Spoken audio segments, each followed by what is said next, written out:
구주십니다. 크리스천 베이직 오늘 벌써 몇 번째 시간이냐면 8번째 시간이네요. 우리 기초적인 부분들을 그렇지만 너무나 중요한 부분들 그렇지만 우리가 놓치고 있었던 부분들을 우리가 수요 예배 시간에 크리스천 베이직이라는 이름으로 나누고 있는데요.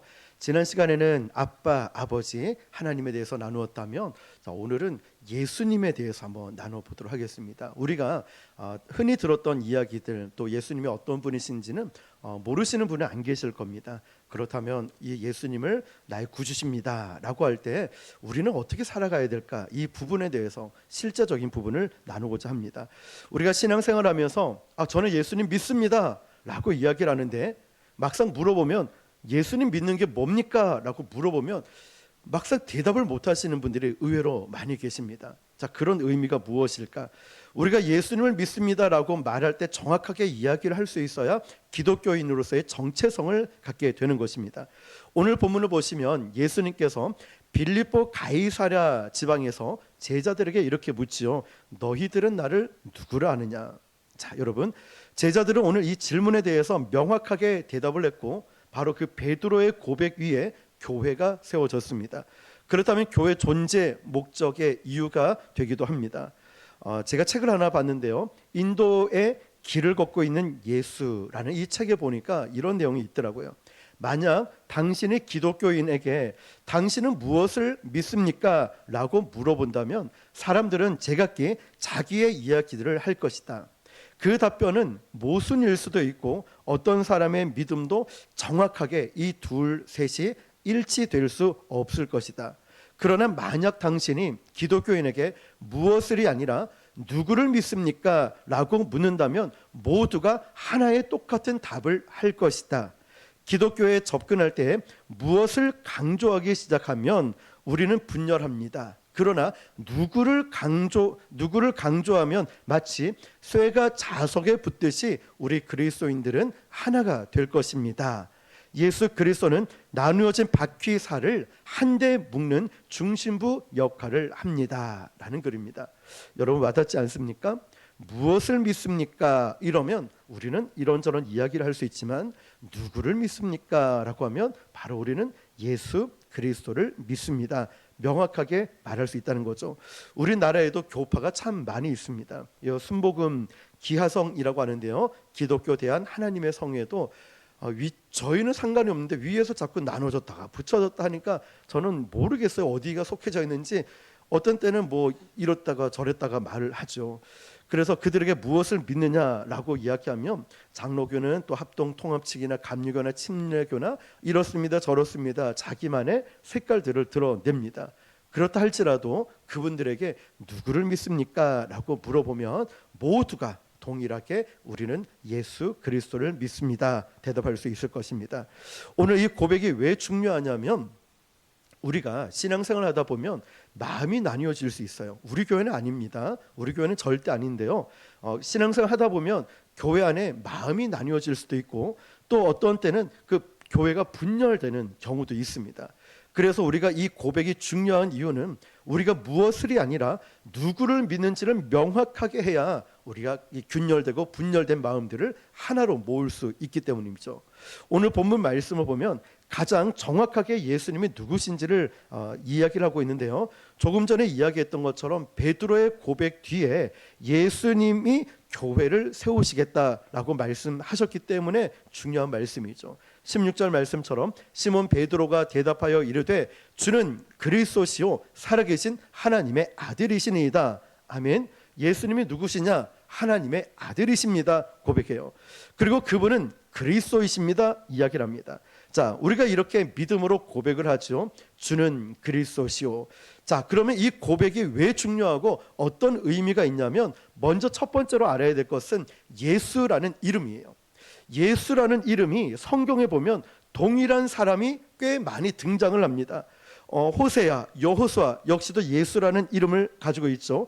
이 당시에 예수라는 이름이 많이 있었기 때문에 예수라는 이름 앞에 붙였던 지명이 있었습니다. 뭘까요? 나사렛이라는 지명이 있죠. 나사렛 예수냐라고 해요. 왜냐하면 예수라는 이름이 많이 있었기 때문에. 자, 그럼 많은 예수 이야기를 할 때 저분 우리가 믿는 예수님은 나사렛 예수라고 이야기합니다. 자, 여기서 끝나는 게 아니라 예수 이름 뒤에 또 붙여지는 게 있죠. 뭐라고 부릅니까? 그분은 그렇죠, 그리스도시다라고 고백합니다. 나사렛 예수라고 고백을 하고 그 다음에 예수 그리스도라고 고백을 합니다. 헬라어의 그리스도, 여기 똑같은 말의 히브리어는 메시아라고 하죠. 구원자라는 뜻입니다. 그러니까 예수 그리스도는 예수님은 우리의 구원자가 되십니다, 이 뜻인 거예요. 이제 아시겠죠, 여러분? 자, 그러면 그리스도라고 고백할 때 예수 그리스도는 예수님은 나의 구원자가 되십니다, 이렇게 고백을 한다는 것입니다. 우리가 예수님을 그리스도라 믿습니다라는 이 고백은 이제부터 내 삶의, 내 인생의 주인은 내가 아니라 누구시죠? 예수님이라는 거예요. 예수님. 그래서 우리 인생에 새로운 믿음의 여정이 시작이 되고 내 삶이 예수님을 만난 이후로부터 달라지게 되는 거예요. 예수님을 나의 구주로 고백하는 순간부터 나의 인생이 바뀌어져야 정상이라는 거예요. 그런데 예수님을 나의 구주십니다 라고 고백을 하는데도 내 삶이 변화되지 않는다면 한번 점검을 해봐야 돼요. 내가 정말 하나님의 아들이신 예수님을 나의 구원자, 나의 주님으로 믿고 있는가? 그분을 정말 내가 믿고 있다면 내 삶이 달라질 수밖에 없다는 것이죠. 자, 여기서 하나님의 아들이라는 것도 중요합니다. 주는 그리스도시요 구원자시요 살아계신 하나님의 아들이시다라고 하죠. 왜 이 고백이 중요하냐면 이 당시 애굽 이집트의 왕이었던 파라오는요, 자신은 태양의 신이다, 태양의 아들이다 라고 얘기했어요. 그리고 로마 황제였던 시저는 나는 신의 아들이다 라고 얘기했어요. 자, 태양의 아들, 신의 아들이다 이렇게 이야기를 했는데 모두가 뛰어난 왕이나 어떤 위치에 있는 사람은 태양신의 아들, 누구의 아들이라고 모두가 이야기를 했는데 그 당시 기독교인들은 그분을 신으로 인정하는 걸 거부했다는 거죠. 왜냐하면 그들은 태양신을 믿는 것이 아니라 로마 황제 시저를 믿는 것이 아니라 하나님의 아들이심을 믿기 때문에 그들의 고백을 인정하지 않는 거예요. 왜냐? 그들이 믿고 있는, 우리가 믿고 있는 분은 오직 하나님의 아들이신 예수님밖에 없기 때문에 유일한 분이라는 거죠. 자, 여러분, 제가 몇 달 전에 지금 그 무당에서 이제 개종해서 하나님을 믿고 있는 분 심선미 집사님 우리 교회도 오셨잖아요.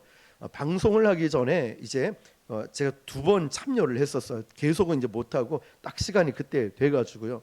그런데 이제 출연진들하고 목사님들하고 그분하고 대화를 나누면서 이 심선미 집사님이 쓴 책 아시죠? 나는 진짜 신을 만났다. 사실은 책 제목에 좀 오류가 있어요. 뭐냐면 하나님을 진짜 신으로 표현을 한 거거든요. 그런데 무속인이었기 때문에 이제 표현을 그렇게 한 거지 진짜 신을 만났다는 건 잘못된 표현인 거예요. 왜 잘못됐을까요?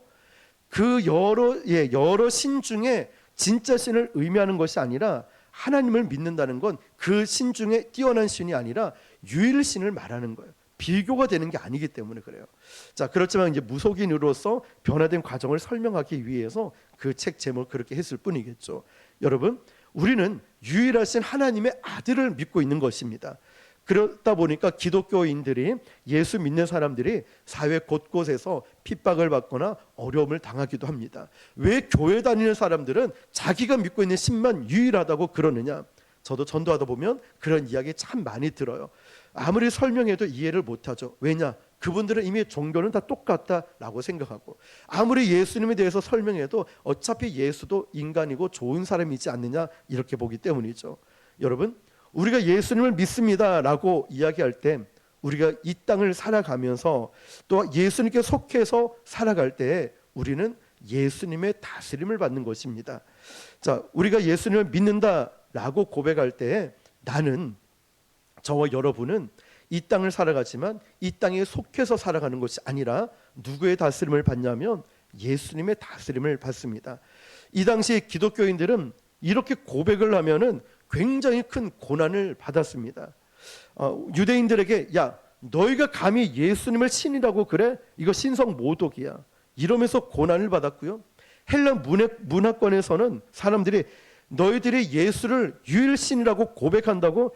그러면 너희들이 이 로마 황제 시저를 거부하고 있는 거 아니야? 이러면서 정치적인 박해를 받기 시작하는 거예요. 예수님은 누구십니다 라고 이 고백하는 것이 우리 마음대로 하는 고백이 아니라 우리의 신앙의 기초 위에서 우리가 그분을 믿고 있으니까 내가 이분의 다스림을 받고 있습니다라는 진정한 고백이 있는 겁니다. 이게 말만 그렇게 하는 것이 아니라 내가 예수 그리스도를 믿습니다 고백한다는 것은 그분의 다스림을 받고 있다는 것이죠. 초대교회는 이 믿음의 고백이 중요했기 때문에 그래요. 우리는 지금 어쩌면 그렇게 박해를 받고 있지 않지만 초대교회 당시는 예수는 그리스도시요 하나님의 아들이십니다 라고 그러면 엄청난 박해와 불이익을 받기 시작해요. 그래서 그들은 어떻게 이 믿음을 드러냈냐면 익투스라고 들어보셨죠? 물고기 모양으로 이렇게 있잖아요. 예전엔 기타에도 차량 뒤에도 많이 붙여놓고 다녔죠. 물고기 모양 거기에 익투스라는 히라버 글자가 있습니다. 그런데 그 히라버 글자는 하나씩 딱 따보면 어떤 내용이 있냐면 하나님의 아들 우리 구원자가 되십니다 라는 뜻인 거예요. 그러니까 예전에 익투스가 뭔지도 모르고 물고기 모양을 붙였는데 그 모양의 뜻은 하나님의 아들 예수는 우리의 구원자가 되십니다 라는 뜻이었다는 거죠. 그래서 그 사람들이 자신의 믿음을 지키기 위해서 이 믿음을 지키다가 너무나 큰 박해를 받으니까 길 가다가 지나가면서 한 사람이 다리로 밑에 이렇게 물고기 모양을 이렇게 그리면 다른 사람이 지나가서 위쪽에 물고기 모양을 이렇게 그려요. 당신도 하나님의 아들 예수 그리스도를 믿고 있군요. 나도 하나님의 아들 예수 그리스도를 믿고 있습니다 라는 고백을 한 거죠. 이런 표식이었어요. 굉장히 중요한 것이 있습니다. 왜 그들은 굳이 그렇게 믿음을 그림으로 표식을 그리면서까지 자기의 정체성을 고백하고 있었을까요? 이 로마 황제가 지배하는 세상 가운데 예수를 주로 고백하고 살아가는 것이 그들이 너무너무 고통스럽다 보니까 자기의 정체성을 이렇게밖에 표현할 수 없었다는 거죠. 자, 여러분, 우리가 예수를 믿고 있다는 것이 또 정체성을 드러낸다는 것이 어떤 사람에게는 부끄러울 수 있고 어떤 사람은 두려울 수도 있습니다. 그래서 밥 먹을 때 기도도 안 하고 드시거나 조금 어떤 분위기가 휩쓸리면 예수 안 믿는 사람처럼 막 행동하고 그럴 때 있지 않습니까? 또 내가 이 말을 했을 때 불이익을 당할까 두려움 이 마음도 있지 않습니까? 그렇지만 오늘 이 말씀을 통하여서 한번 우리 자신을 돌아보았으면 좋겠습니다. 우리가 분명하게 고백해야 될 것은 뭐냐? 내가 믿고 있는 분이 누구신가? 분명한 고백이 있어야 되는 거예요. 예수님은 하나님의 아들이시고 나의 구원자가 되십니다. 이 고백의 기초 위에 교회가 세워지는 것이고 이 고백의 기초 위에 내 믿음이 세워지는 것입니다. 여러분, 바로 이 고백이 나에게 있어야 되고 또 침체되거나 없어졌다면 살아나야 되는 거예요. 우리가 예수를 믿는다라고 말하면서 이런 생각하시는 경우들이 있어요. 내가 생각하는 예수님은 항상 내 편이 돼 주셔야만 됩니다. 우리가 예수님을 믿고 있잖아요. 그 예수님의 다스림 가운데 있어야 되는데 예수님의 다스림 가운데 내가 있는 것이 아니라 예수님을 늘 내 편으로 끌어와서 늘 이런 식으로 예수님이 일을 해 주셨으면 좋겠습니다. 그러니까 내가 예수님의 다스림을 받는 게 아니라 예수님이 내 다스림을 받아야 되는 거예요. 지금 한국교회 기독교의 큰 비극이 뭐냐면 예수를 주로 고백하고 있는 것이 아니라 예수님을 내 아래에 두고 내가 원하는 대로 예수님을 믿고 있기 때문에 자꾸만 이런 어려움들이 일어나는 거예요. 신앙의 갈등이 일어나는 거예요. 내가 예수님의 다스림을 받아야 되는데 예수님 이렇게 응답해 주세요. 예수님 이렇게 해 주세요. 내가 예수님을 내 아랫사람처럼 부리고 있으니까 말이죠. 우리가 예수님을 그리스도라고 고백한다면 그분은 나의 하인이 아니라 나의 왕이 되십니다. 예수님 말씀에 내가 들어가야 되는 거예요. 예수님 말씀에 순종하고 따라가야 된다는 것입니다. 우리가 원하는 방향에 예수님 항상 저기 계세요. 이때 응답해 주세요. 이때 역사해 주세요. 예수님을 자꾸 내가 원하는 데 두는 것이 아니라 예수님이 계신 곳에 내가 가야 된다는 말이에요. 예수님이 원하시는 곳에 내가 있어야 된다는 거예요. 그런데 우리는 반대로 생각을 하고 있다는 거예요. 우리가 예수님을 주로 고백한다는 것은요, 오늘 13절 말씀 보면 예수께서 빌립보 가이사랴 지방에 이르렀다고 해요. 제자들에게 물어 이르시되 사람들이 인자를 누구라 하느냐? 중요한 의미가 있어요. 왜 예수님이 빌립보 가이사랴 지방에서 제자들에게 이것을 물으셨을까요? 가이사랴 지방이라는 게 아주 특별한 의미가 있어요. 오늘 시간이 됐으면 제가 지도를 좀 준비하려고 했는데 준비를 다 못했는데요. 가이사랴라는 이 지역이 좀 기억나실지 모르겠어요. 모세오경 파노라마 배우신 분은 자 이쪽에 지중해가 있어요. 그러면 가운데쯤에 보면 가이사랴라는 지중해 연안에 있고, 또 하나는 가이사랴는 저 위쪽에 빌립보 지역에 있었습니다. 두 군데가 있어요. 자, 지중해에 있는 가이사랴라는 곳은요, 바닷가를 낀 아주 아름다운 도시였어요. 거기에는 원형 경기장도 있고 로마 문화가 있는 지역이 가이사랴였습니다. 자, 여기는 완전히 황제를 위해서만 지어진 도시였어요. 그런데 북이스라엘 지방에 있는 빌립보라는 이 가이사랴에 보면은 역시도 아름답게 지어놓고 그 지역을 로마 황제에게 헌정을 한 거예요. 여기는 황제를 위해 지었습니다. 여기의 주인은 당신입니다. 이 모든 것은 당신이 통치합니다 라고 말하는 곳이 가이사랴인데, 이름이 동일하니까 헷갈릴까 봐 지명을 넣은 거죠. 빌립보 가이사랴 이렇게 한 거예요.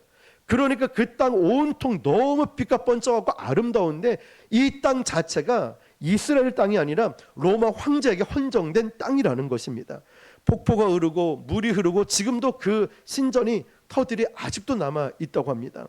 자, 그러니까 여러분, 가장 비옥하고 아름답고 멋진 땅이 로마 황제의 땅이었다는 거예요.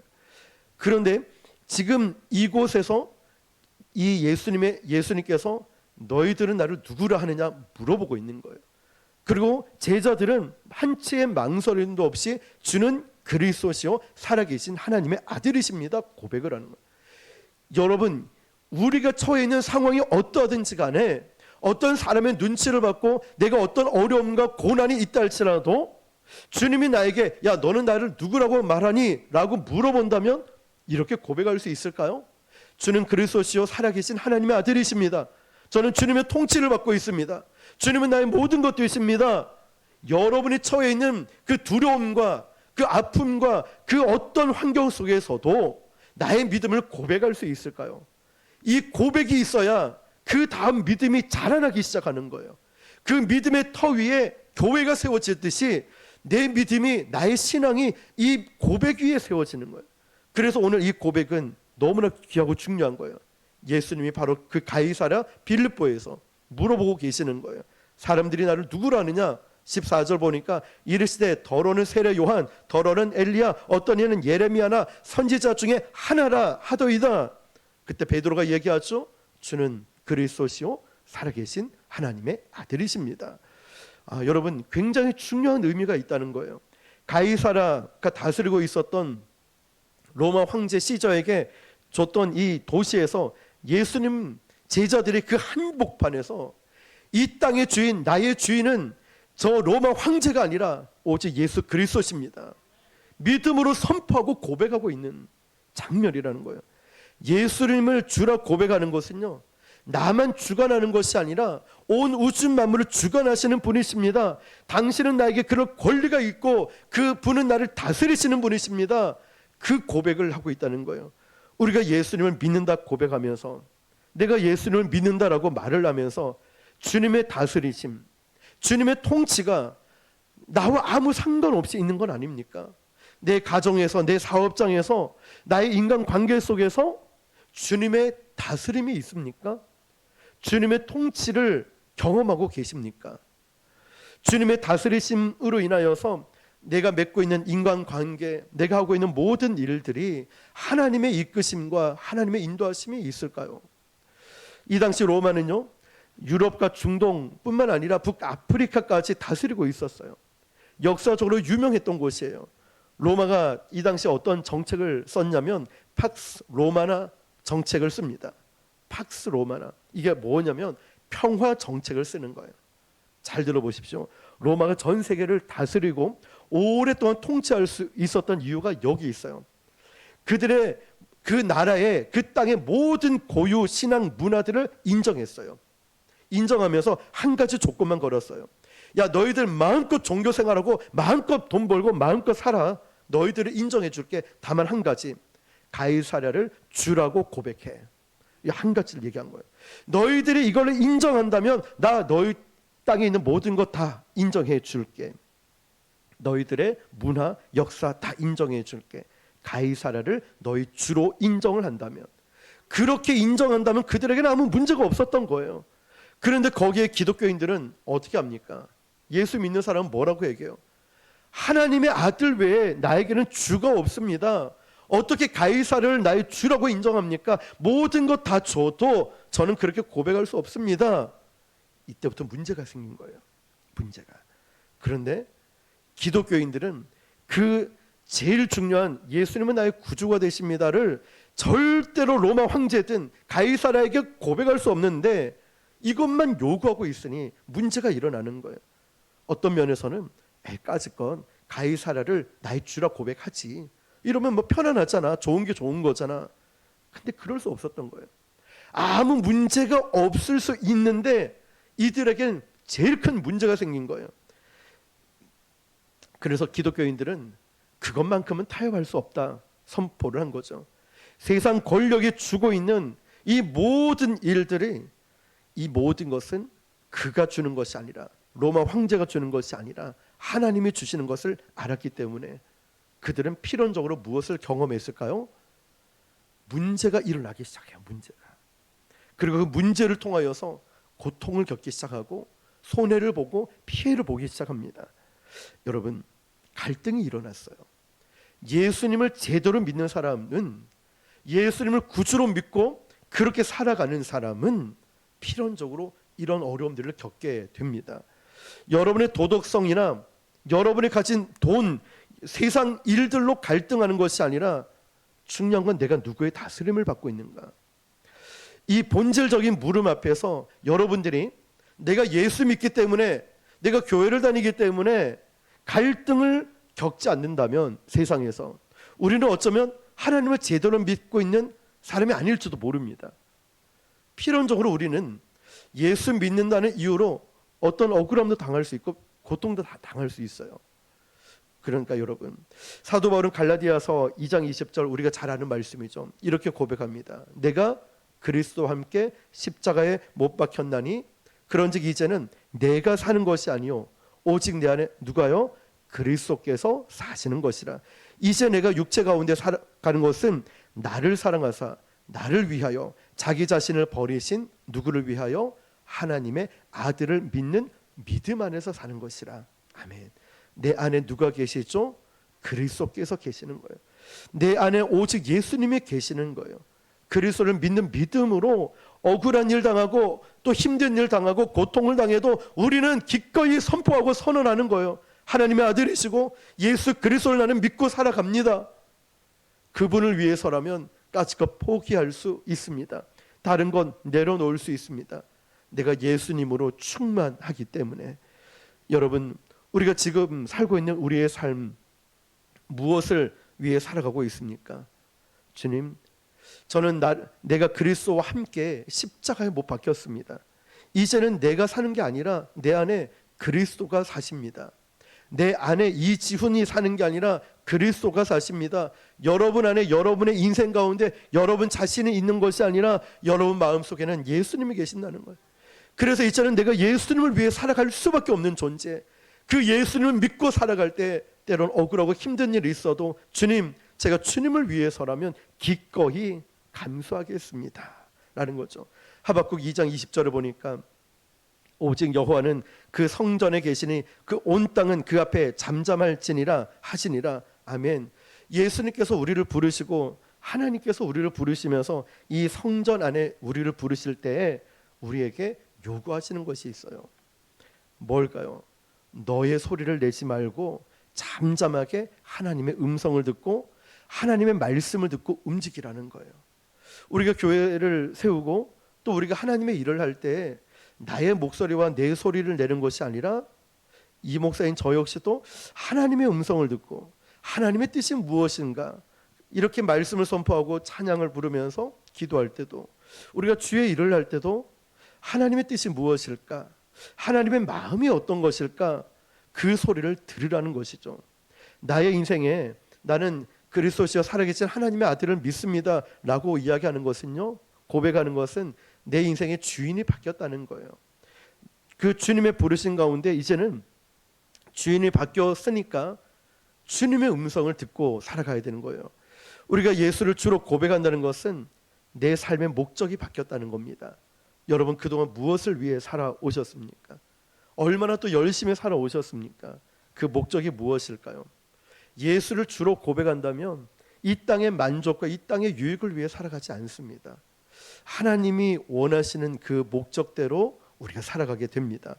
나는 예수를 주로 고백하고 또 예수님을 믿으면서 여러분 삶의 목적과 의미가 어떻게 바뀌었습니까? 내 삶의 목적은 예수를 주로 고백하기 전과 예수를 주로 고백한 이후에 어떻게 달라졌습니까? 내 인생의 목적은 어떻게 달라졌으며 또 내가 정말 예수님 만나고 나서 어떻게 변화되고 있습니까?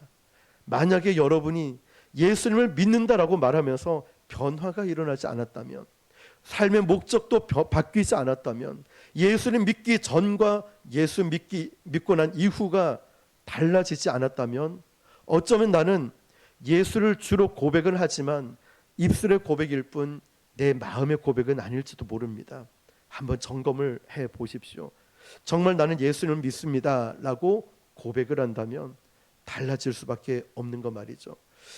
제가 파니 크로스비라고 하는 찬송을 참 많이 지었던 분 일대기가 너무 궁금한 거예요. 왜냐하면 좋은 찬양을 고르면은 항상 파니 크로스비라는 사람, 이 여자분이 찬송을 지었더라고요.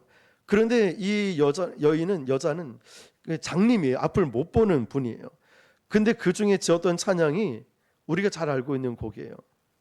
나의 갈 길 다가도록 예수 인도하시니 내 주 안에 있는 긍휼 어찌 의심하리요.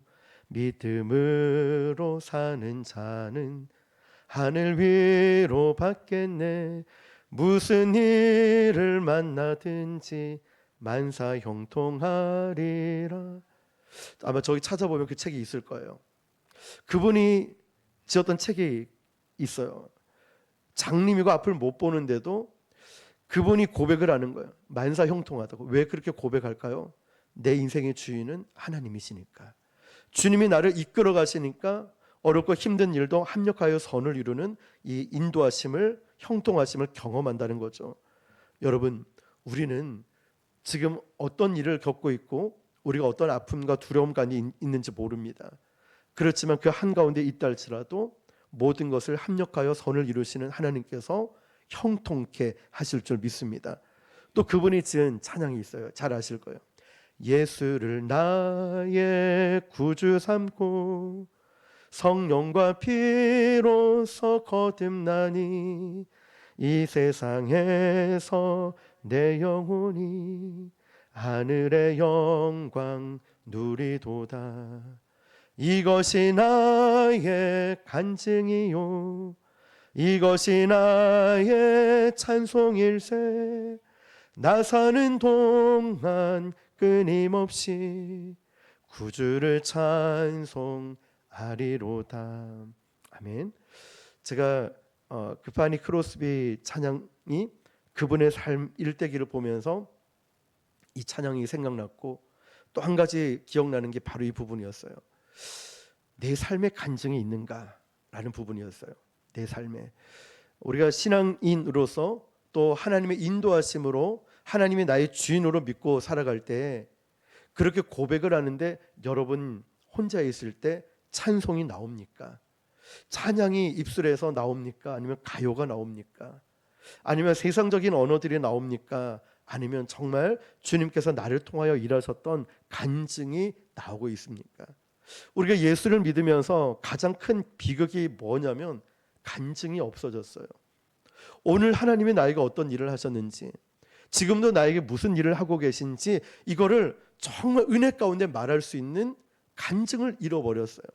늘 불평하고 원망하고 힘들고 자꾸 안타깝고 두려운 이야기를 하지 하나님이 나에게 어떤 일을 행하셨는지 이런 이야기가 없어져요. 예수님을 나의 구주로 믿는 사람이 입술에 찬양이 없어지고 사라져 버렸다는 거예요. 이것만큼 큰 비극이 어디 있겠습니까? 내가 예수를 믿는다, 예수님은 나의 구주십니다, 주인으로 모셨다라고 살아가는데 우리가 그 기쁨의 능력을 잃어버리고 삶의 목적도 잃어버린 채 살아간다면 우리가 제대로 신앙생활을 할 수 있겠습니까? 간증도 없이 찬송도 없이 내 인생의 변화도 없이 살아가는 것, 한번 우리 자신을 뒤돌아보면서 오늘 예수는 나의 구주가 되십니다 라고 고백할 때 다시 한번 나의 삶에, 여러분 삶에 간증이 있길 축복합니다. 여러분의 입술에서 나는 이 찬양이 너무너무 좋아요, 저절로 이 찬양이 생각이 났어요, 이러면서 부를 수 있는 찬양이 회복될 수 있길 바랍니다. 예수님을 나의 구주로 믿고 살아간다면 내 인생의 목적은 먹고 즐기고 마시는 데 있는 것이 아니라, 천국은 그런 것이 아니죠. 오직 하나님 나라와 하나님의 기쁨을 위해 살아가는 것이 저와 여러분의 인생 목적이 되시길 바랍니다. 뿐만 아니라 예수를 믿고 전과 믿은 후가 확실하게 달라질 만큼의 변화된 삶이 저에게도 여러분에게도 있기를 주님의 이름으로 축원합니다. 기도하겠습니다. 오늘 주신 말씀을 붙들고, 하나님, 제가 베드로처럼 그렇게 정말 어려운